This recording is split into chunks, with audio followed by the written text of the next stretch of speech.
dore bugiye kwira aho umuntu atabasha gukora yobora intambwe zanjye. Haleluya. Zamuri Imana yacu icyubahiro yagikwiriye. Haleluya. Est-ce qu'on peut élever nos mains pour le Seigneur parce qu'il le mérite? Ndashima Imana cyane kuri uyu munsi. Je remercie le Seigneur pour ce jour. Ndashima no kuri iki cyumweru cyose tumaze tuganira ku ijambo ry'Imana. Et pour la semaine qu'on a passée en partageant la parole de Dieu. Ndashimira abashumba babishatse ko ngira icyo nkora muri iki cyumweru. Je remercie les pasteurs qui nous ont donné cette opportunité. Mu by'ukuri nshiye bugufi cyane ntabwo ndi umuvugabutumwa uhambaye. Je ne suis pas un prédicateur très expérimenté. Ariko iyo Uwiteka yakoze natwe turakora. Mais quand l'Éternel agit, nous aussi nous agissons. Haleluya. Iyo Uwiteka yaduhaye ijambo natwe turavuga. Quand l'Éternel nous donne une parole, nous aussi on peut parler. Imana ishimwe. Gloire à Dieu. Reka Papa Joshua bamuhe mikoro kuko hari ijambo riba rihanditse ariko hari abantu batazi gusoma kugira ngo abasomere bumve. Matayo 13 umurongo wa 24 kugeza kuri 30. Nuko abacira undi mugani aravuga ati ubwami bwo mu ijuru bugereranywa n'umuntu wabibye imbuto nziza mu murima we. Nuko abantu basinziriye umwanzi araza abiba urukungu mu masaka aragenda. Nuko amaze kumera no kwera urukungu narwo ruraboneka. Abagaragu be baraza babaza umutware bati mutware ntiwabibye imbuto nziza mu murima wawe, none urukungu rurimo rwavuye he? Ati umwanzi niwe wagize atyo. Abagaragu be baramubaza bati noneho urashaka ko tugenda tukarurandura? Nawe ati oya, ahari nimurandura urukungu murarurandurana n'amasaka, mureke bikurane byombi bigeze igihe cyo gusarurwa. Mwisarura nzabwira abasaruzi nti mubanze muteranye urukungu muruhambire imitwaro rutwikwe, maze amasaka muyahunike mu kigega cyanjye. Amen. 36. Maze asezera ku bantu yinjira mu nzu. Abigishwa be baramwegera bati dusobanurira umugani w'urukungu rwo mu murima. Arabasubiza ati ubiba imbuto nziza n'umwana w'umuntu, umurima n'isi.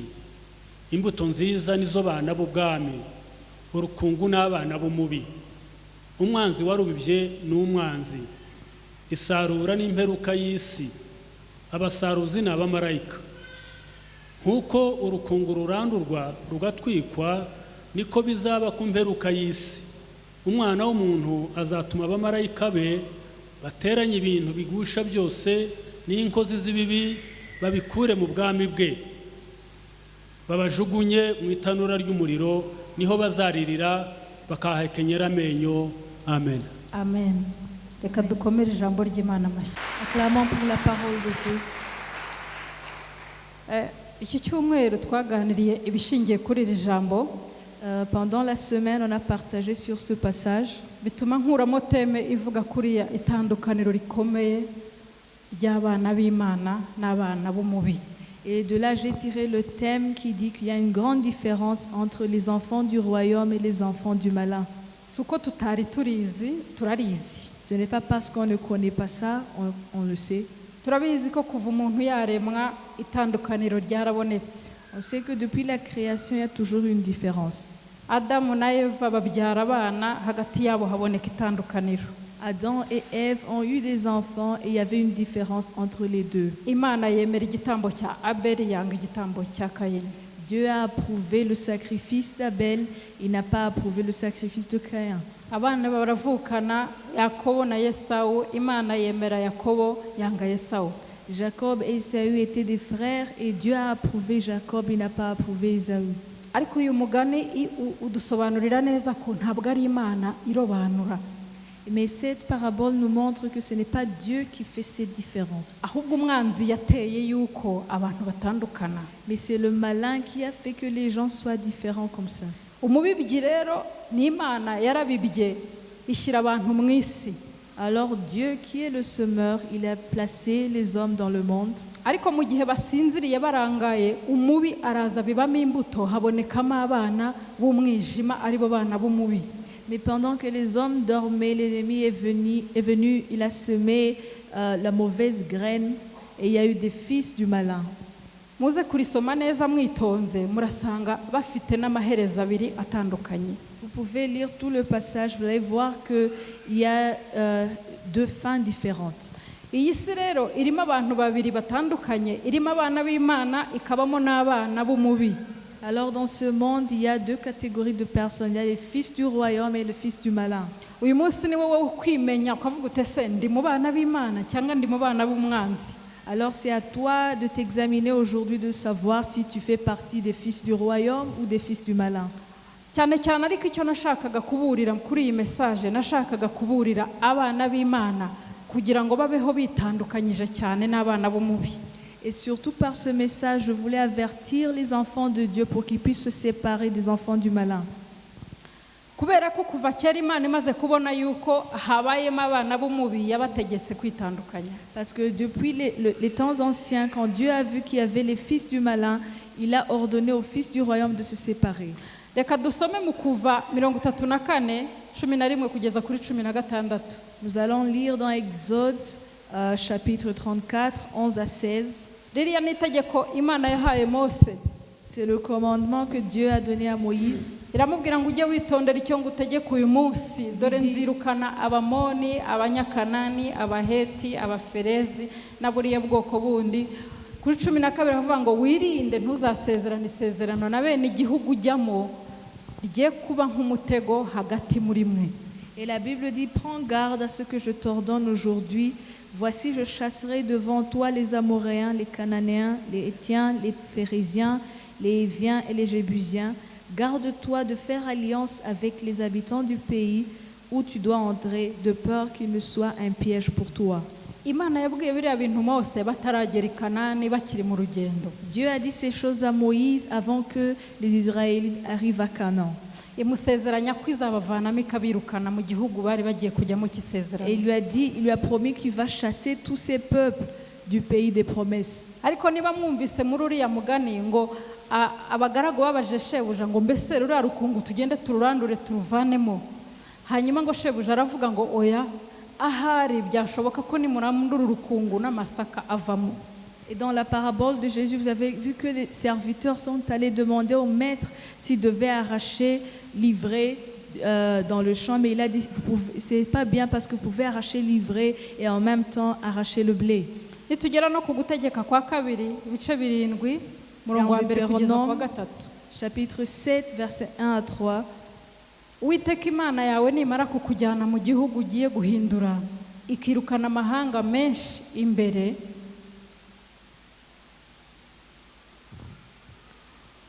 ntuzashyingirane nabo ngo umukobwa wawe umushyingire umuhungu wabo n'umukobwa wabo umushyingire umuhungu wawe.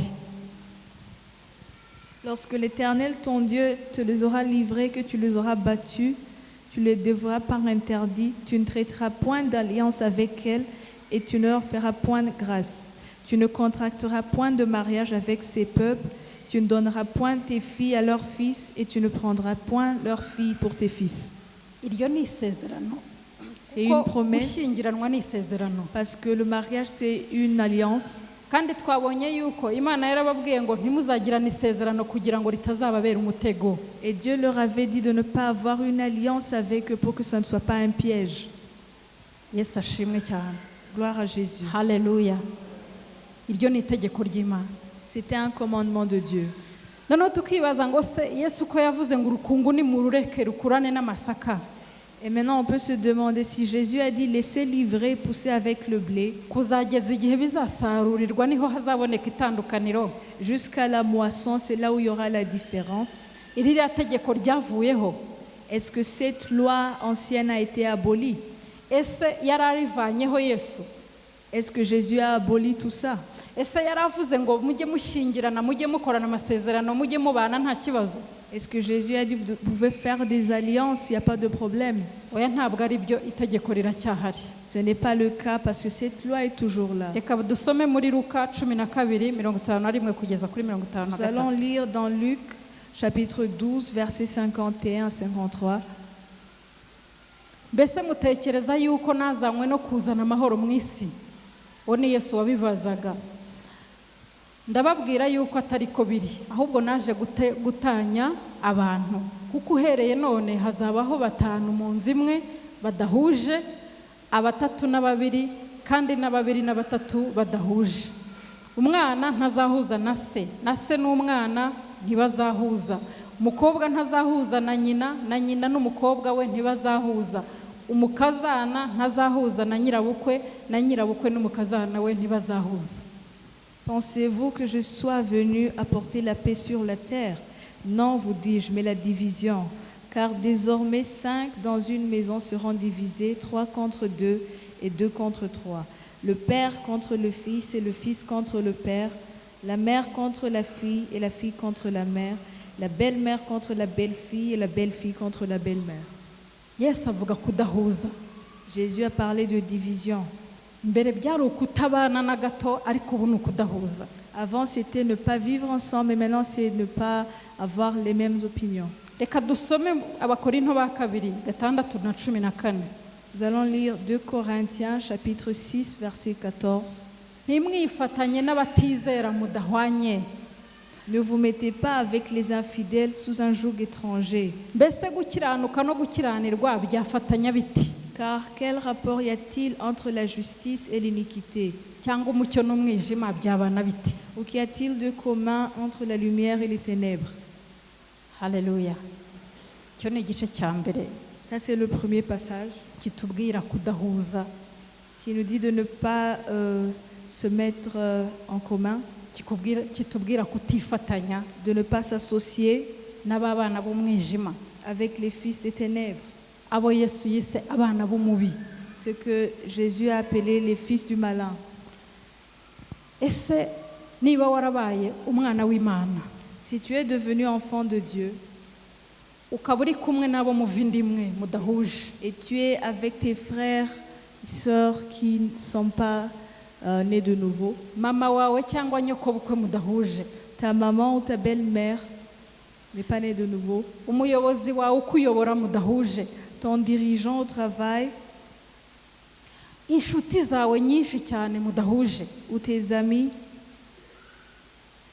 mwitandukanya gute comment est-ce que tu te sépares kandi muri kumwe, alors que vous êtes ensemble, kandi musangira, alors que vous partagez la kandi même, mukorana, alors que vous travaillez ensemble, kandi muri umwe mu muryango, alors que vous faites partie de la même famille? mwitandukanya gute? Comment est-ce que tu te sépares? Imana yaduhaye ubwenge buzanwe na Mwuka Wera utuye muri twebwe, Dieu nous a donné la sagesse qui vient par le Saint-Esprit qui vit en nous. kandi Imana iduha ijambo ryo kugenderaho mu mibereho yacu Et Dieu yose, nous a donné une parole qui nous guide chaque jour. kandi Imana iduha ubushobozi bwo gutandukanya ikibi n'icyiza. Et Dieu nous donne la capacité de différencier le bien et le mal. niyo mpamvu byoroshye kwitandukanya na ba bandi twavuze. C'est pour cela que c'est très facile de se séparer de cette catégorie de personnes dont on a parlé. niyo mpamvu kubana birashoboka, ariko kwifatanya ntibigashoboke mu izina rya C'est Yesu. pour cela que vous pouvez vivre ensemble, mais vous ne pouvez pas vous associer. kubera yuko ni imbuto ebyiri zidahuye. Parce que c'est deux semences qui sont différentes. niba uyu mugani wavuze ku masaka ukavuga no ku rukungu, sinzi niba hari ikintu urukungu mwaba muzi rumaze.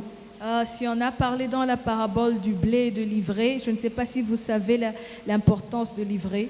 bivuze yuko turi imbuto nziza ku Mana, Imana yateye mu isi, ariko umwanzi urukungu yateye ntacyo rumaze. Ça veut dire que nous sommes une bonne semence que Dieu a plantée sur la terre, mais l'ivraie a été plantée par l'ennemi et elle est inutile. bizakorohera rero gufata wa muntu nubwo yaba mama wawe nubwo yaba papa wawe ukavuga uti mu buryo bw'umwuka imibereho yanjye ntihuye n'uyu ntacyo amaze. Et ça sera facile pour toi de te comparer à cette personne et de dire que la manière dont cette personne vit n'est pas bien. bizakorohera kumutesha agaciro nubwo bigaragara imbere y'amaso yawe ko hari ako yaba afite. Et Et ça sera facile de ne pas donner la valeur à ce que cette personne fait, même si ça semble comme si elle a de la valeur. nutabikora gutyo hari impinduka, hari ingaruka zizakubaho. Et si tu ne le fais pas comme ça, il y aura des conséquences. Reka dusome Abami ba mbere Nous allons lire un roi, 11 umurongo wa mbere kugeza ku wa 4. chapitre 11, verset 1 jusqu'à 4. Haratubwira umwami Salomo, nubwo yari umwami, nubwo twese ahari twari tubizi. Le roi Salomon, Uriya mwami ni wa wundi Imana yahaye ubwenge bwinshi cyane burenze. c'est le roi à qui Dieu avait donné une sagesse qui était au-delà de tout le monde. Ndetse ijambo ry'Imana riravuga ngo mu banyabwenge babayeho bose ku isi nta wagize ubwenge nk'ubwa Salomo. Et la Bible dit que parmi tous les sages qui ont vécu sur cette terre, il n'y a personne qui a été sage et qui a eu l'intelligence comme Salomon. Arayobora ubwoko bw'Imana buyobora neza, ariko ageze aho arateshuka yibagirwa rya tegeko Imana yashyizeho. Et il a bien dirigé le peuple de Dieu, mais à un certain moment, il a perdu le chemin. Hanyuma aragenda ageze i Kanani, bwa bwoko Imana yababujije kwivanga nabwo aba ari bwo ajya gushakamo. Et il est allé se marier parmi les nations que Dieu leur avait empêchées. Bibiliya iravuga ngo yagize abagore 1,000. Urumva irari ryaramutwaye, arebeye abagore bose b'i Kanani abona bababe. Et la Bible dit qu'il a eu 1001 femmes à cause de la convoitise. Hanyuma iyo ukomeje muze gukomeza muhasome ngo amaze gusaza. Et dans sa vieillesse, intege zimaze gushira, quand il n'était plus fort, Salomo aragenda ahindura imana ye, ajya gusenga indi mana yitwa Shiteroti ngo ajyanyweyo n'aba bagore be. Ces femmes l'ont amené prier un autre Dieu qui n'était pas le Dieu d'Israël. Uzi icyabaye kuri Salomo? Vous savez ce qui s'est passé? Bamumazemo imbaraga. Ces femmes ont tiré toute sa force. Ubu busaza buvugwa aha ngaha ntabwo ari ubusaza buno busanzwe. La vieillesse dont on parle, ce n'est pas la vieillesse normale. Ahubwo ni ubusaza buzanwa nuko amavuta y'Uwiteka yakuvuyeho mu by'umwuka ugasigara uri umusaza nta mbaraga na nkeya ufite. C'est une vieillesse qui vient du fait que tu n'as plus l'onction de l'Éternel. Reka turebe Hoseya 7:8 kugeza ku 9. Nous allons lire Osée chapitre 7 versets 8 à 9. Umunsi umwe ijambo ry'Imana riza kuri Efurayimu riravuga ngo Efurayimu yivanze n'andi moko ngo aba nk'umutsima udahinduwe ugashyira uruhande rumwe. Abanyamahanga bamumazemo imbaraga ze kandi ntabizi, ndetse yameze n'imvi z'urutarutaro. Ephraim se mêle avec les peuples. Ephraim est un gâteau qui n'a pas été retourné. Ibi biragufasha gusobanukirwa bwa busaza Salomo yagize, ntabwo ari ubu busaza busanzwe. Cette vieillesse que Salomon a eue, c'est pas une vieillesse normale. N'ubusaza bwo mu mwuka. C'est une vieillesse spirituelle. Ikintu abana b'umubi bazakumarira n'ubivangamo. Ce qui va se passer si tu t'associes avec les fils du malin, ni ukugushajisha. C'est de te rendre vieux. Umutima wawe uzava ku Mana ujye ku mana zawe. Et ton cœur va abandonner Dieu et aller vers leur Dieu. Umutima wawe uzatakaza ubwenge bw'Imana ujye ku bwenge bw'isi. Et tu vas perdre la sagesse de Dieu et tu vas prendre la sagesse du monde. Icyiza nuko twakomeza iri tegeko ngo ntuzase nabo. Et c'est pour cela qu'on doit garder ce commandement de ne pas leur ressembler, de ne pas s'associer, de ne pas se conformer à eux. Parce que la lumière et les ténèbres ne peuvent pas vivre ensemble. Mais ce qu'on doit faire, c'est prêcher. Mais on ne doit pas s'associer. Alléluia. Ceux qui ont compris, acclamer pour le Seigneur.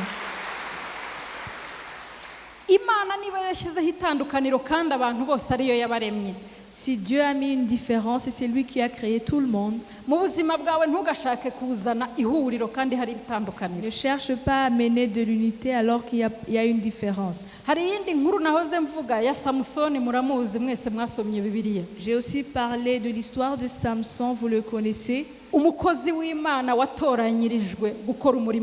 C'était un serviteur de Dieu qui a été choisi pour servir Dieu.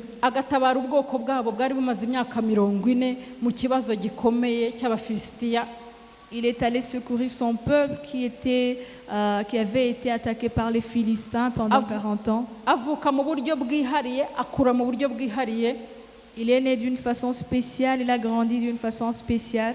akora ibitangaza arimbura abafilisitiya benshi cyane, Il a fait de grands miracles, il a tué beaucoup de Philistins. ariko arangije agwa mu mutego w'umugore umwe witwa Delila. Mais il est tombé dans le piège d'une seule femme qui s'appelle Delilah. Iyo urebye neza ibintu yari yakoze, Quand vous regardez tout ce qu'il avait fait, iyo urebye ibintu Samusoni yari yakoze, quand tu regardes tout ce qu'il a fait, bihita biguha ishusho neza yuko abo turwana nabo bafite imbaraga. ça te donne une idée que les gens avec qui on se bat, ils ont aussi de la force. ba bandi tuvuga ngo ntitukifatanye nabo, Imana yabikoze ibizi, izi neza ko harimo imbaraga mbi zidukurura. Quand Dieu a dit de ne pas s'associer, il savait qu'il y a une force des ténèbres qui nous attire. Yari yaramaze abafilisitiya batazi imbaraga akoresha aho azikura. Il avait fait périr beaucoup de Philistins, ils ne savaient pas d'où venait sa force. Hanyuma barangije bamutega umutego w'umugore witwa Delila. Et ils ont fait un piège, une femme qui s'appelle Delilah. Delila atumwa kumuvanamo ibanga akoresha kugira ngo agire izo mbaraga. Et sa mission, c'était de savoir le secret qui lui donnait la force. Reka nkubwire, Je vais te dire, niwifatanya n'umwana w'umwijima, si tu t'associes avec le fils du malin, azakuvanamo ibanga ufite. il va tirer de toi le secret que tu as. Byanze bikunze namara kurivanamo rero, Et après avoir tiré ton secret, azaguhereza umwanzi. il va te donner à l'ennemi. Samusoni rero arangiza aguye ku bibero bya Delila, amena ibanga ryari rimurimo, hanyuma abafilisitiya baba bamubonye gutyo. Et vers la fin, Samson a donné son secret à Delilah et les Philistins ont pu la voir. Uzi iherezo ry'ikuntu ryabaye ribe. Et vous savez comment sa fin a été tragique? Bamaze kumufata bamukuramo amaso. Après l'avoir attrapé, ils ont enlevé ses yeux. Wa munyembaraga Imana yari yarahaye imbaraga nyinshi, Cette personne à qui Dieu avait donné une grande force abatangiye kugenda bamurandase kuko atagifite amaso. ne pouvait plus marcher par lui-même parce qu'il n'avait plus des yeux. Njyewe narabitekereje mu buryo bw'umwuka ndavuga J'y ai pensé spirituellement et j'ai dit, ngo byashoboka ko natwe hari igihe badukuramo imbaraga tukagenda nta maso dufite. c'est possible que nous aussi, des fois, on tire notre force et on marche sans avoir des yeux. Byashoboka ko ba Delila turi kumwe nabo badukuramo amaso y'Imana tugasigara tutabona neza. C'est possible que les Delilah avec qui on vit peuvent enlever nos yeux et on ne peut pas voir. Byashoboka. C'est possible. Birinde, Alors prends garde, irinde kubigiraho, prends garde de les imiter, irinde kubatumbira cyane. prends garde de fixer ton regard sur eux, Irinde kubareba ngo wibwire ko harimo ibyiza byinshi bakurusha. prends garde de les regarder, de te dire qu'ils ont beaucoup plus de bonnes choses que toi. Irinde kubatinya kuko hari imbaraga wababonyemo kuko ntazo bagira. Prends garde à ne pas avoir peur d'eux parce qu'ils n'ont pas de force. Uwo ni wo mutego abana b'Imana baguyemo umunsi Imana ibatuma kujya gutata igihugu bagiye kujyamo cya Kanani. Et c'est le piège dans lequel les enfants d'Israël sont tombés quand ils sont allés espionner le pays de Canaan. Bagiye ari 12, Ils étaient 12 bagezeyo bagira amaso abiri atandukanye. et quand ils sont arrivés, ils ont eu deux regards différents. 10 bose ngo bitegereje ubwoko bw'abanyakanani ngo basanga ni abagabo barebare bakomeye. Les 10 ont regardé le peuple de Canaan, ils ont vu que c'était des géants. Ngo basanga ni abanyembaraga. Ils étaient très forts. Ngo basanga ntibana batinyuka. Et ils ont dit qu'ils ne peuvent même pas aller se battre contre eux. Babiri muri bo, Mais deux Kalebu na parmi eux, Yoshua Caleb intwari, et Josué, bo baraza baravuga bati bariya bantu nta bantu babarimo. et ils ont dit, n'ayez pas peur de ces gens. Nta kintu bafite. Ils n'ont rien. Ahubwo dore Mais regardez, tuzabarya nk'urya imitsima. nous allons les manger comme du pain. Haleluya. Hari abo ujya ureba ukababonamo imbaraga ziruta iza Kristo. Hari abo ujya ureba ukababonamo imbaraga Est-ce ziruta iza que des Kristo. fois tu regardes des gens et tu vois une force qui est au-delà de la force de Christ? Hari amaso ufite ajya areba mu bana b'umubi ukabona bagurusha imbaraga. Est-ce que des fois tu regardes les fils du malin et tu te dis qu'ils ont plus de force que toi? Ayo n'andi maso nkubwire uyahinduye. Je te parle des yeux spirituels. Saba Imana iguha amaso nk'aya Kalebu na Yoshua bavuze bati nta n'ikintu kibakingirije bafite. Demande à Dieu de te donner les yeux de Caleb et Josué pour dire qu'ils n'ont pas de protection. Tuzabarya nk'uko umuntu arya umutsima. Nous allons les manger comme on mange le pain. Haleluya. Haleluya. Iyo utabirebye utyo, Quand tu ne regardes pas de cette manière, uhora uri umunyantege nk'imbere yabo, tu es toujours faible devant eux. uhora nta jambo ufite, tu ne peux pas dire quelque chose. na bya bindi bavuze ngo tubibe ku manywa tubibe nijoro ntacyo uzaba bibamo kuko uzasanga uri agasimba gatoya imbere yabo. Et même ce qu'on a chanté, qu'on doit moissonner le jour, la nuit, tu ne vas pas le faire. Uzamera nka Yeremiya, ntago biri hariya nahoze nsoma Yeremiya igice cya 12. Tu seras comme Jérémie. Nawe yarabakanuriye arabareba, ariko we ntago bamuteye ubwoba, ahubwo yibajije impamvu ari abanyamugisha. Il n'a pas eu peur de messieurs demander pourquoi eux ils sont bénis. Yabareba akabona Imana ntibahana, akabona nta kibazo bafite. Il voyait que Dieu ne les punissait pas, ils n'avaient pas de problème. Ariko zikanze nkubwire baragifite gikomeye Mais cyane. ils ont un grand problème. Abantu batavutse ubwa kabiri bafite ikibazo Les gikomeye. gens qui ne sont pas nés de nouveau, ils ont un sérieux problème. Niba uri hano utari umwana w'Imana uvuga ngo ufite ikibazo gikomeye cyane. Si tu es ici, tu n'es pas enfant de Dieu, tu as un sérieux problème. Yeremiya barebye abona n'abantu bakomeye nawe, Et Jérémie les a regardés, il a vu que c'était des gens qui étaient yibaza impamvu puissants, Imana itajya ibahana. se demandait pourquoi Dieu ne les punit pas. Aravuga ngo Uwiteka we iyo mburanye nawe mbona ukiranuka. Et il a dit, quand je veux te contester, je vois que tu es... Ngo ariko Tu es nkundira juste. nkubaze iby'imanza zawe. Permets-moi de poser des questions à propos de ton jugement. Ngo kubera iki abanyabyaha bahirwa mu nzira zabo. Pourquoi les méchants sont heureux? Yesu ashimwe. Nawe Gloire à ujya ubona Jésus. abanyabyaha bahirwa mu nzira zabo. Est-ce que vous voyez des méchants qui sont heureux? Aravuga ngo kuki abariganya bagubwa neza.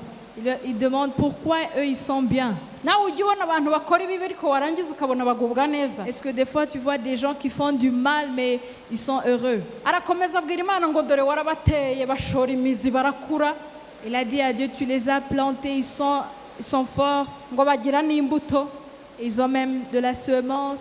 ariko ageze hepfo ahita abona itandukaniro. Mais à la fin, il a vu la différence. Aravuga ngo ariko bakure y'imitima yabo. Ils ont dit, tu es loin de leur cœur. Buriya rero nubwo dusa nabo, Même si on les ressemble, buriya nubwo bavuga Imana, même s'ils parlent de Dieu, nubwo bavona bavuga Imana cyane, même s'ils parlent de Dieu ariko souvent, itandukaniro nuko Imana yacu ibakure y'imitima yabo. mais la différence c'est que Dieu est très loin de leur cœur. Umuntu rero Imana ibakure y'umutima we ntakagukange. Alors si une personne qui a Dieu loin de son cœur ne doit pas te faire peur. Yesu ashimwe. Ubwo nari nkiri mu byo twaganiriye ubushize.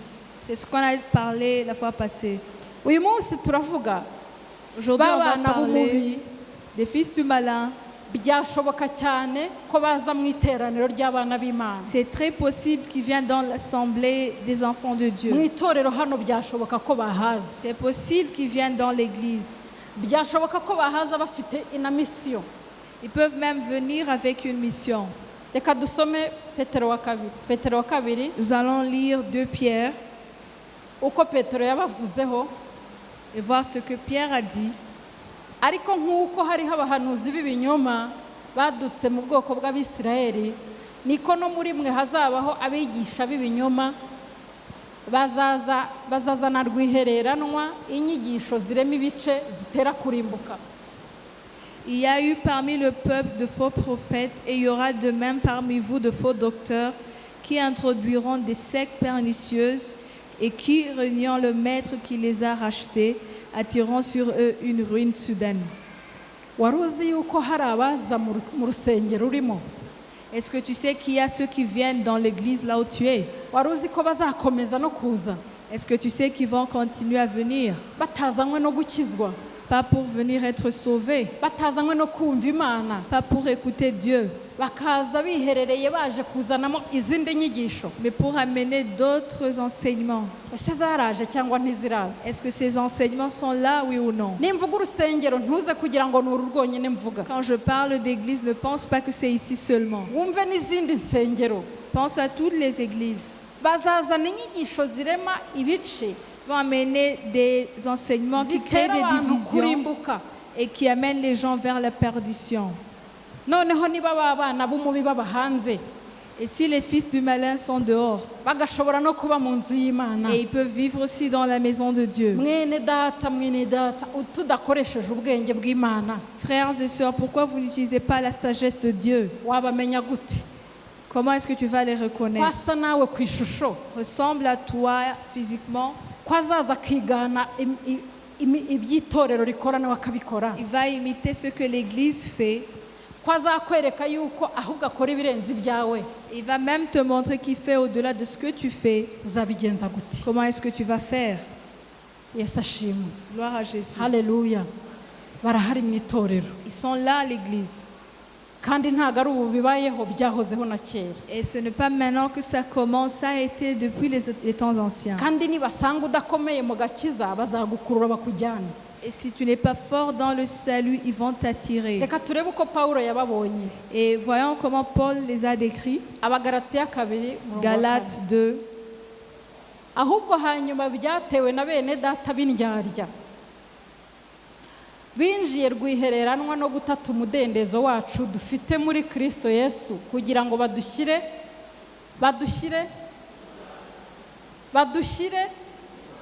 Et cela à cause des faux frères qui s'étaient furtivement introduits et glissés parmi nous pour épier la liberté que nous avons en Jésus-Christ avec l'intention de nous asservir. ariko mwumvise uko igifaransa kibavuga ngo ni de faux frères. Basubiriremo. Et cela à cause des faux frères qui s'étaient furtivement introduits et glissés parmi nous. De faux frères, abiyita abavandimwe bawe. Des faux frères. Bene data, Bien-aimés, reka mbabwire, je vais vous dire, nutaba maso si tu ne fais pas attention, ugasanga isi yamaze kuyakuvanamo, le monde va tirer tout de toi. ugasanga umutima wawe wamaze kumera nk'uwa Farawo wabaye korompi, Et ton cœur sera corrompu comme le cœur de Pharaon. ugasanga umutima wawe bawugenje nk'uwa Salomo. Et ton cœur sera comme le cœur de Salomon. Ntabwo uzabamenya, Tu ne vas pas les reconnaître. ntabwo wabamenya. Tu ne peux pas les reconnaître. Niba abandi bafite inyigisho mujya mwumva mwese, Ils ont ces enseignements que vous écoutez souvent. niba abandi bafite ubuhanuzi butava ku Mana, Ce sont des gens qui ont une prophétie qui ne vient pas de Dieu. niba abandi bagushije benshi mu itorero ry'Imana, C'est ces gens qui font tomber beaucoup de gens dans l'église. niba abandi bafashe ijambo ry'Imana ryadukijije bararicurika, C'est ceux qui ont pris la parole de Dieu et ils l'ont changé. nukubitana nabo utarizi uzaricurika nkabo. Si tu les croises et tu ne les connais pas, tu vas aussi déformer la parole de Dieu. Niba abandi bakubwira ngo korera Imana ariko kora n'ibi kandi ukabyemera, C'est ceux qui te disent tu peux servir Dieu mais tu peux aussi faire cela. uzumva kuri iki gihe abakristo benshi bavuga ngo nta hantu handitse ko kunywa inzoga ari icyaha. Tu entendras beaucoup de chrétiens qui diront ces jours, il n'est écrit nulle part que c'est un péché de prendre l'alcool. De faux frères bazakubwira n'ibindi bitari ibyaha, Ils vont te dire même autre chose que ce n'est pas un péché. kandi bazakoresha rino jambo. Et ils vont utiliser cette Bible. Iri jambo ni ryo Satani yakoresheje ashuka Eva, C'est cette parole que Dieu a utilisée pour corrompre Ève. araricurika gusa. Il a juste déformé la Hanyuma parole. ryasanga utarifite wowe, Et si tu n'as pas la parole de Dieu, akaba arakubonye. il va t'avoir. Imana idufashe, Que Dieu nous aide. Imana idufashe. Que Dieu nous aide. Bagabo bari hano, Imana idufashe. Les hommes qui sont ici, que Dieu nous aide. Muzahura n'abagore bize ijambo kubarusha, Vous allez croiser des femmes qui ont étudié la Bible plus azahita que vous. akubwira ko gusambana atari icyaha Ils kandi vont te dire uzasambana. que l'adultère, ce n'est pas un péché. Bakobwa beza muri aha ngaha mu byumba, Les jeunes filles qui sont ici, uzahura n'umusore wagutumweho, tu vas trouver un jeune homme bazaba binjijwe no gutata umudendezo w'abana b'Imana, et ils viennent pour retirer la liberté aux enfants de Dieu. kandi bazaba binjijwe mu itorero no kugusubiza mu bubata wavuyemo. Et ils viennent à l'église pour te ramener dans l'esclavage que tu as quitté. Azaza akora icyo, muzasome mu byakozwe n'intumwa ibyo Pawulo yahuye nabyo atangira kuvuga ubutumwa. Dans Actes des Apôtres, vous allez voir ce que Paul a rencontré quand il a commencé à prêcher. Yakubitanye n'abapfumu, abakonikoni bari babeshejweho n'ubupfumu bwabo. Il a croisé des gens qui vivaient de la sorcellerie. Bumvise avuga gukizwa baraza bati tuje gukizwa. Et quand il a parlé du salut, ils sont venus pour être sauvés. Bavuze kuba baraza barabatizwa, Quand il a dit d'être baptisés, ils sont venus, ils sont fait baptiser. ariko bakiri abapfumu. Mais ils étaient toujours des sorciers. Reka nkubwire, abapfumu bazinjira, Les sorciers vont entrer, azaza akora ibyitwa ubupfumu mu rusengero ubugereranye n'ubuhanuzi kandi bidahuye. Ils vont faire la sorcellerie à l'église et tu vas comparer ça à la prophétie alors que c'est pas le cas. Nujya umureba ubona afite ijambo, Et quand tu le regardes, tu vois qu'il a la parole de ubona Dieu. ari kuvuga ijambo ry'Imana. Et tu vas voir qu'il parle la parole de Dieu. Nibikubitana n'uko uri umuswa mu ijambo Mais si tu azakuyobya. n'es pas intelligent, il va t'amener hors du chemin. abo muri kirite ya mbere nababwiye ko nanjye bigeze kungeraho. Et j'ai dit au premier culte que j'ai même croisé ces personnes. Nari narwaye cyane, nababaye J'étais très cyane. malade. Mwene abo bazakugeraho urwaye cyane. Ces personnes vont venir vers toi quand tu es très malade. Bazakugeraho ikibazo cyaje mu rugo gikomeye. Ils vont venir quand tu as un sérieux problème à la maison. Bazamenya ko ufitanye ikibazo n'umugabo bazaza. Ils vont savoir que tu as un problème avec ton mari. Ils vont venir. Batangira bakubwire ngo Uwiteka Imana aravuze ngo. Ils vont te dire l'Éternel a dit ceci. Kandi atari wuvuze. Alors que ce n'est pas le cas. Nibasanga utazi ibyo Uwiteka Imana ajya avuga. S'ils trouvent que tu ne connais pas comment Dieu parle, Uzabyemera tu vas accepter ce qu'ils vont te dire et ils vont t'emporter. Imana idufashe. Que Dieu nous aide. Haleluya. Amen. Haleluya. Amen. Ariko hari itandukaniro. Mais il y a une différence. Hari itandukaniro. Il y a une différence. Aho ugenda hose wireba uko wambara, wireba uko ureshya, reba itandukaniro riri muri Kristo Yesu n'abana b'umwijima. Partout où tu vas, regarde toujours la différence qu'il y a entre toi et les fils des ténèbres. Hari umukobwa nigeze gusomera ririya jambo Imana yabwiye Abisirayeli ngo ntimuzashaka abahungu babo, ntimuzashake n'abakobwa babo. Il y a une fois, j'ai lu ce passage à une fille, là où Dieu disait aux Israélites de ne pas se Arambwira ngo bariya bari marier. barimo kujya i Kanani ngo twebwe Kanani ntiturahagera. Et il leur a dit, eux, ils allaient à Canaan. Nous, on Abazi n'est ko pas encore bataragera i Kanani arrivés. ni bande.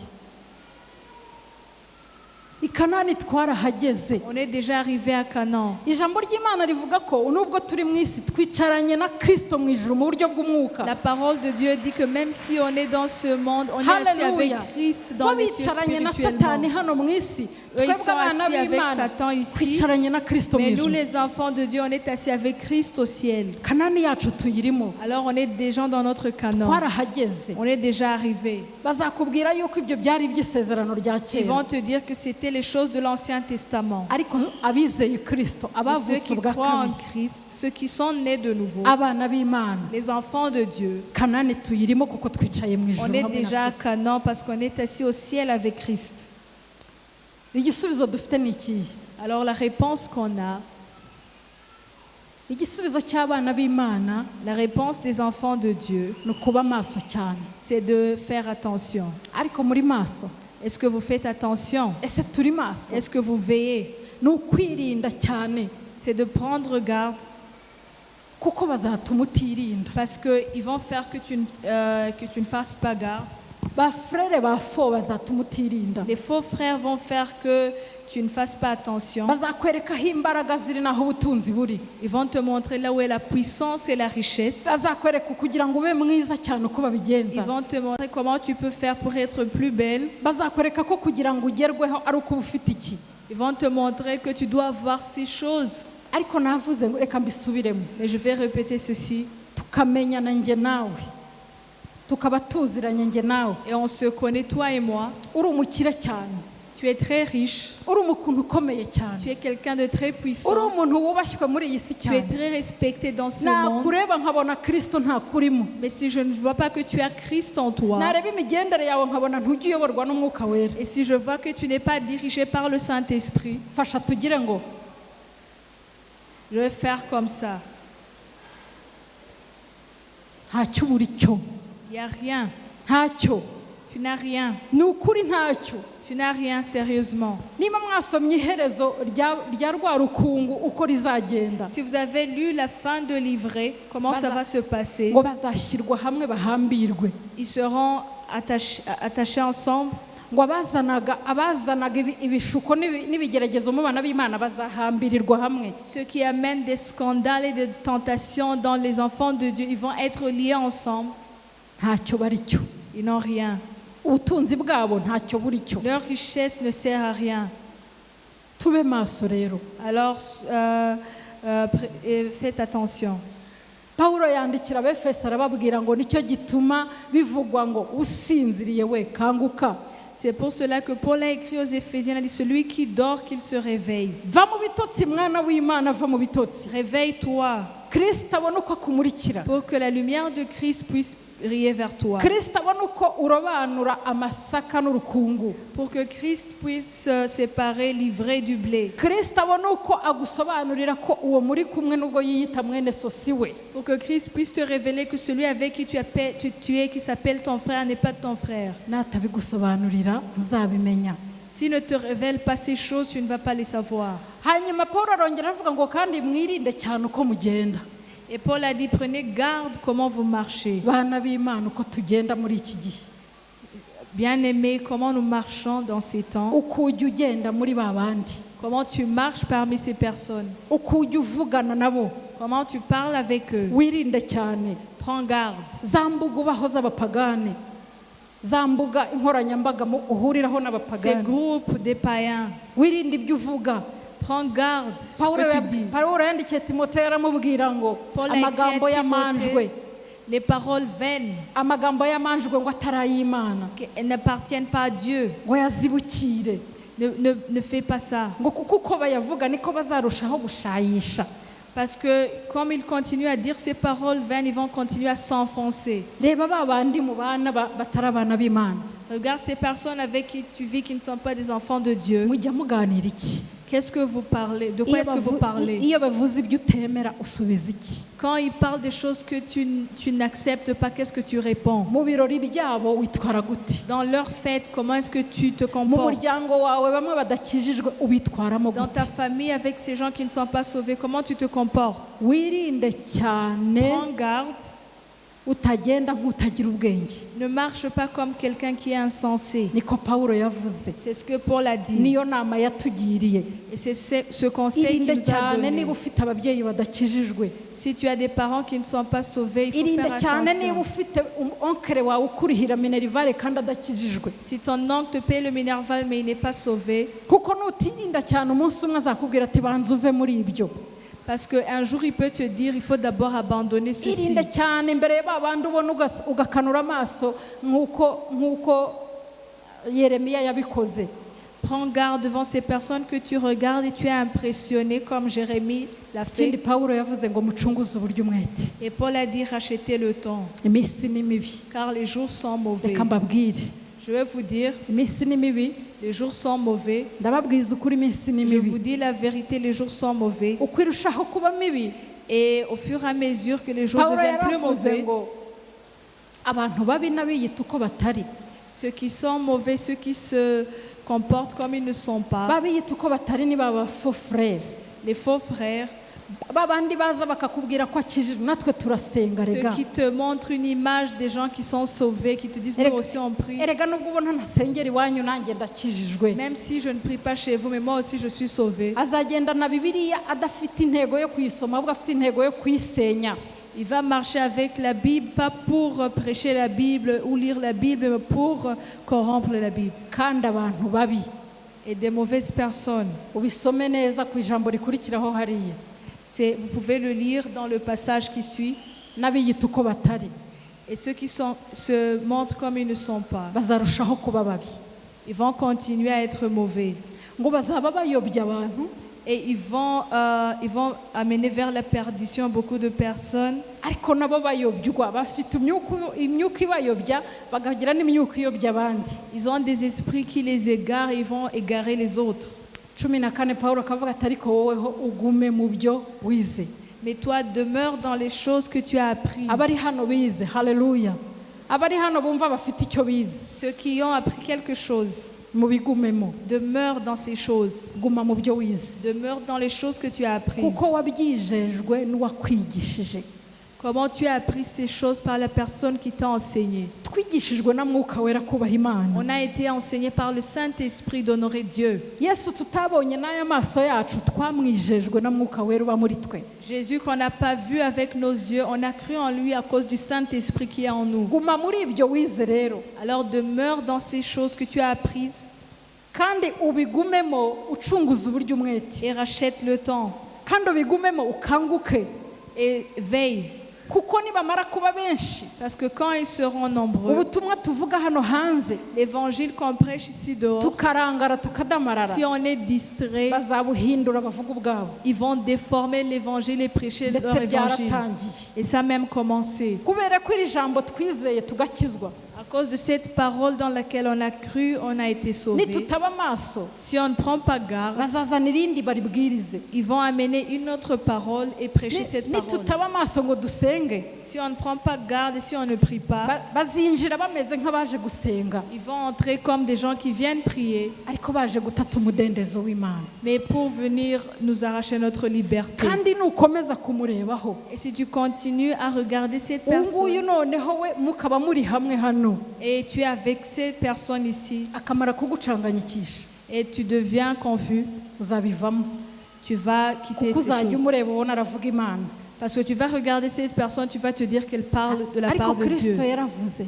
Mais Christ a dit, tuzabamenyera ku mbuto zabo nous allons les reconnaître par leurs fruits. kuko nubwo bavuga Imana Parce que même s'ils parlent à propos hanze de Dieu, imbuto zabo ni izindi mais quels sont leurs fruits à na Pawulo l'extérieur? yarabivuze Et Paul l'a dit aussi, ngo bazaba bavuga kwera ils vont parler de la ariko bahakana sainteté, imbaraga zako mais ils vont nier la force de la sainteté. twirinde cyane Alors prenons garde, iko ijambo ry'Imana ryavuze parce que la parole de Dieu l'a dit. wirinde cyane Prenons garde, faisons hari umumama attention. twari hamwe kumwe mu minsi yashize yari afite ikibazo Il y a une personne qui avait un problème récemment. ngo yari umushomeri cyane abimazemo imyaka Ça faisait longtemps qu'elle était chômeur. ahura n'umuntu usenga bavuga ngo nanjye Il a ndasenga croisé une personne qui priait. ngaramubwira turashaka akazi k'iki ko hari Il a ahantu dit- wavana amafaranga Pourquoi tu cherches un travail alors qu'il y a quelque part où tu peux avoir de l'argent? iyo ushaka akazi si amafaranga uba ushaka Quand tu cherches le travail, tu cherches de l'argent, n'est-ce pas? baramubwira ati amafaranga rero turayafite Il a dit alors nous on a de ngwino l'argent. tukwereke uburyo bwo kuyashaka Viens, on va te montrer comment avoir de l'argent. aragenda ageze yasanga ni ibindi bintu biteye ubwoba Et ntari quand buvuge il est arrivé, il a vu que c'était des choses terribles que je ne peux pas Bana dire ici. b'Imana, dufite agakiza karuta amafaranga Nous avons le salut qui est plus grand que l'argent. haleluya dufite ubutunzi muri Kristo Yesu buruta amafaranga Nous avons une richesse en Jésus-Christ qui est au-delà de l'argent. niyo mpamvu Pawulo yavuze ngo kubw'ubwo butunzi narebye isi mbonera bambwe C'est pour cela que Paul a dit, à cause de cette richesse, je vois le monde comme crucifié. ngo isi nayo yandeba ikabona ndabambye Et quand le monde me voit, il voit que je suis crucifié. ihuriro ry'ikintu kibambye ntaribaho Et il n'y a pas iwazahura de, il y a pas de n'ikibambye rencontre entre deux choses qui sont crucifiées. Yesu ashimwe Gloire à Jésus. tube maso Soyons vigilants. nicyo gituma bivugwa ngo usinziriye kanguka C'est pour cela que la Bible dit, celui qui dort, qu'il se réveille. kanguka ukore umurimo w'Imana batarakubwira ko gukorera Imana bitabaho Lève-toi et sers Dieu avant qu'il te dise que ce n'est pas nécessaire de servir Dieu. kanguka usenge cyane batarakubwira ko gusenga ntacyo bivuze Lève-toi et prie avant qu'ils ne te disent que ça ne sert à rien de prier. kanguka uvuge ubutumwa les faux frères bataravuga ubundi butumwa Lève-toi et prêche l'évangile avant que les faux frères prêchent leur évangile. ducunguze uburyo umwete Rachetons le temps, iminsi ni mibi parce que les jours sont mauvais. two kurebesha aya maso y'umubiri Ne regardons pas avec les yeux physiques, kuko nituyarebesha tuzasanga bakomeye parce que si on regarde avec les yeux physiques, on va voir qu'ils sont plus forts, uzasanga bakize kukurusha qu'ils sont plus riches que toi. nuyarebesha uzabona ibikomeye Si tu regardes avec ces yeux, tu vas voir de grandes choses qu'ils ariko ont. nurebesha amaso y'umwuka Mais si tu regardes avec les yeux spirituels, haleluya uzagumya uryoherwe na Kristo tu vas continuer à te réjouir dans Christ. muririmbyi yaravuze ngo andyohera cyane Un chantre a dit, il est plus bon. nta buki bwaryoha nka Il Kristo n'y a pas de miel qui est plus bon que Christ. haleluya ngo kandi ahumura neza Et il sent bon. nta burabyo bwahumura nka Il Kristo n'y a pas de fleur qui puisse sentir bon comme Christ. reka uburyohe bwa Kristo bukomeze kuba muri twe Qu'on continue à avoir ces douceurs de Christ en nous.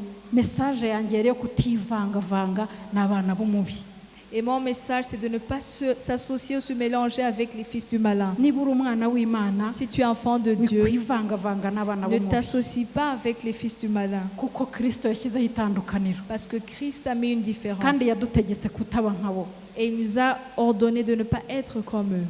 reka ndangize mbwira Je umuntu vais uri hano conclure en disant à une personne qui est ici, niba waramaze kuba korompi n'abana Si b'umwanzi tu as été corrompu, uyu munsi wa none usubizwemo imbaraga aujourd'hui que tu sois fortifié. ariko niba utarakira Kristo Yesu Mais si tu n'as pas encore reçu Christ ukaba ukibaza ngo se umuntu aba umwana w'Imana gute et tu te demandes comment est-ce qu'on peut devenir enfant ukaba de Dieu ukibaza ngo se bituruka hehe et tu te demandes d'où est-ce que ça vient, wahaguruka tukagusengera tu peux te lever, on va prier pour toi. turacyafite umwanya wo kugutegereza Nous avons le temps, on peut t'attendre kugira ngo nawe isi itazagutwara utabizi pour que le monde ne t'emporte pas.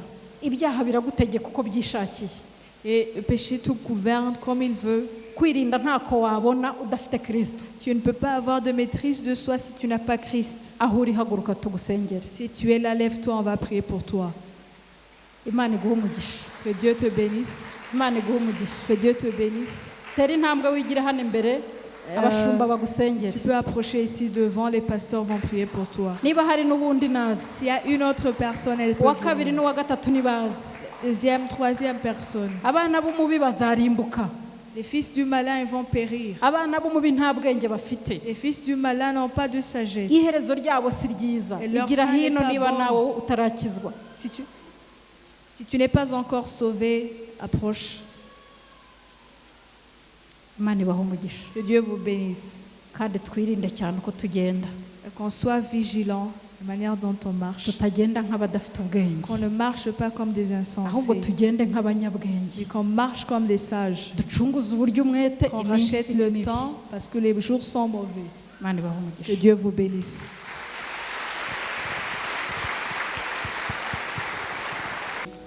Mwami Yesu, Mana igira neza, turi imbere yawe muri uyu mwanya twumvise ijambo ryawe.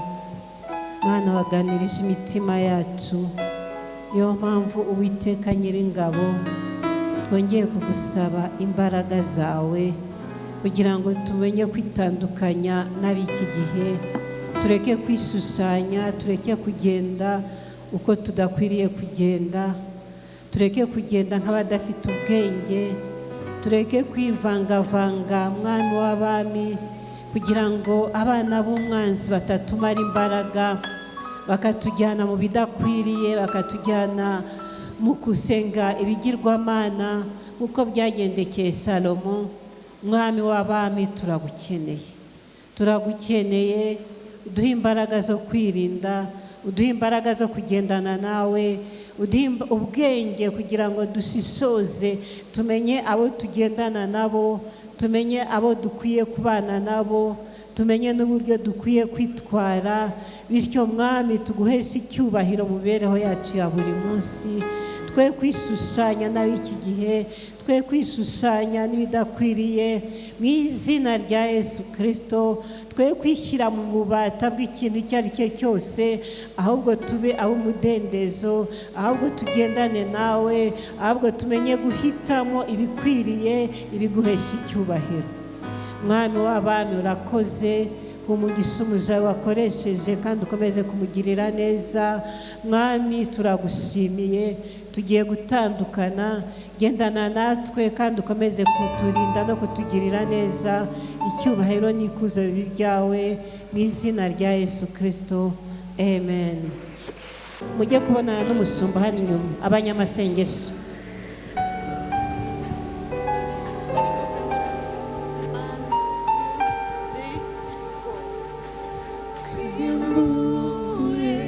ibitari by'Imana, twambara umwenda wera. Iby'Imana birangwa n'urukundo, ineza